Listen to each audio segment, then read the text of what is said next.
Can someone please tell me what the hell is going on over at Mix Magazine? You're listening to the dangerous mind of Mark Yoshimoto Nemkov. No excuses, no BS, Hey no everybody, it's Mark pants. Yoshimoto Nemkov, and I have to get something off my chest today. Okay, Mix Magazine, what gives? So, you featured Jay-Z mics in the January 2022 issue. And this is the picture that you choose to use? That's, for those of you keeping score at home, that is a side view of the mic. Now, this is the mic that they're talking about, the Jay-Z Vintage Series. And they're showing you this. This is the front of the mic. They're showing you this. They're showing you the side of the mic. Are you kidding me? That's like Car and Driver featuring the new Mustang and saying, here's a shot of the trunk. That's like you putting a picture of the back of your head on Tinder, which, okay, all right, so maybe that's what your date ends up seeing at the end of the night, but I digress. So, Mix Magazine shows not the product, but the side view of the product. All right, genius, right? Is this some level of ninja marketing that I have yet to have heard of? I mean, come on. Okay, and here's the thing. My question is that with the state of magazines these days, I mean, look, magazines are dying as an industry, and it's sad. It makes me sad. Magazines are dying as an industry. And yet,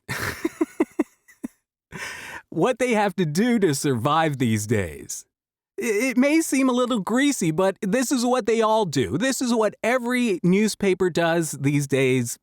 News stations all over the country, television stations do this. They do advertorials where clients pay for airtime or basically space in the magazine, and they get like a write-up. So I don't know if this is a paid placement, but if you look, okay, hold on. So here's the latest issue of Mix.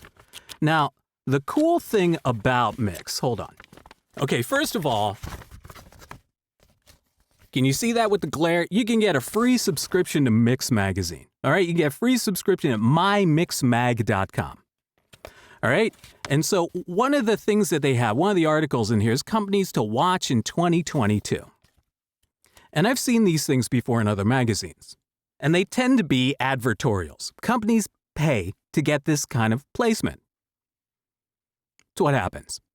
Now, that's my question. If Jay-Z mics paid for this placement, got a picture of the side of their microphone, did they get their money's worth? Or did they get screwed harder than Ned Beatty in Deliverance? I mean, are you kidding me? I can't imagine that anybody over at Jay-Z mics is happy about this. And look, it's just Mix Magazine. And the shame of it is that, like Delta Dawn's rose, Mix Magazine is a faded flower from days gone by. If you look at it, look how thin this is. Remember when Mix Magazine used to be a thick magazine? This is really, I mean, I have seen like Harry and David Christmas catalogs that are thicker than this. This is ridiculous. It's 50 pages, which seems like it's a lot, but the problem is, Mix Magazine is a shell of what it used to be. Mix Magazine used to be a must-read. When I was at Berkeley and you got a copy of Mix because you couldn't afford a subscription to Mix. A subscription to Mix was like, wasn't it like $100 or something like that? A subscription to Mix was far beyond the reach of a mere student. So when you got a copy, someone's ratty copy of Mix, you went through everything. You poured through it like with a microscope because you always learned something. But now with Mix Magazine has diversified from, of course, just recording to live sound and post-production, to the point where they should make it a drinking game for every time you see the phrase Dolby Atmos. I mean, what they've done is they've taken Mix Magazine away from the day-to-day recording pro, recording enthusiast, and they've positioned it more towards the industry executive. And if you look at the way that they glad hand industry execs by featuring them, here's some CEO, here's some COO. I mean, it really seems a bit, I don't know, pathetic is what they're doing. Is that all they're doing is they're trying to appeal to industry suits. And okay, these are the people that okay budgets and stuff like that. But I doubt these are really the people that are hands-on. I mean, they may be formerly like rock stars in their industry. But this is what I'm seeing in Mix Magazine. They have pivoted away from the day-to-day pro, and they're really just going after the highest echelon of people in the audio reproduction industry, in the sound industry. And if you look at Tape-Op has generated, I mean, so much just organic love because it appeals to everyone. The highest level pros and bedroom studio producers.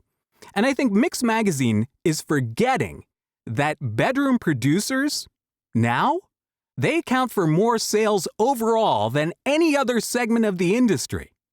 All the bedroom producers in the world are spending more money at Sweetwater and wherever else than any of these places, any of these studios.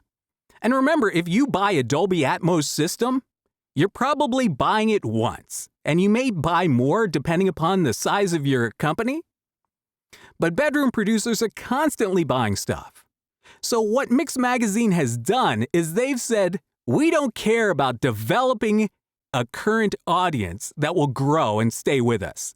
We're just going to give hand jobs to all the industry suits so that they can go, look, here's my picture in Mix Magazine. It's sad. It makes me sad. I'm angry.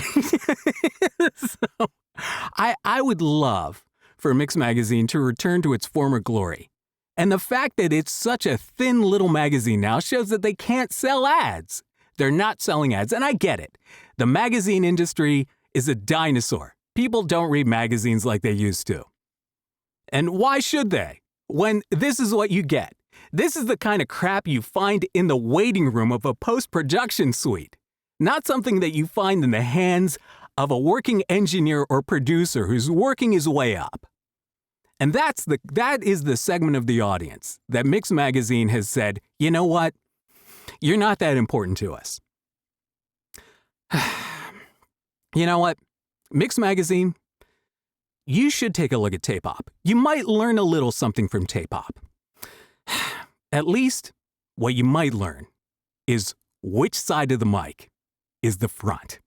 All right, I want to know what you think. Give me your opinion. Leave it right here, okay? I need to know. All right, everybody. Until next time, this is Mark Yoshimoto Nemkov, fading to black.